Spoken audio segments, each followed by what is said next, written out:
ninth Australian lawmaker quits as citizenship crisis widens.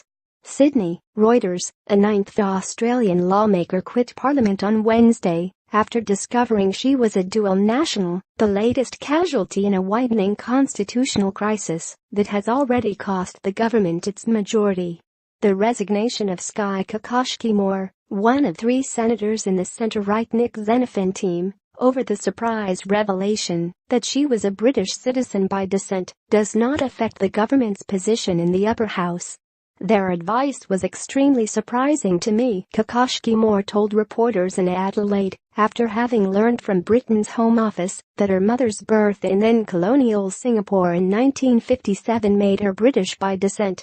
Australia's 116-year-old constitution bans dual citizens from holding national office in a bid to prevent split allegiances.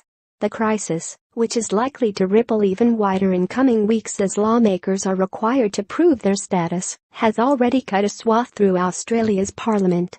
The ruling centre-right coalition lost its 1-seat majority in the lower house after Deputy Prime Minister Barnaby Joyce was found ineligible for office and expelled by the High Court.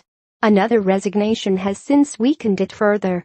Adherence to the dual citizenship rule, in a country where more than half the population of 24 million were either themselves or have a parent born overseas, has only recently come under the spotlight, with the High Court adopting a strict interpretation of the law.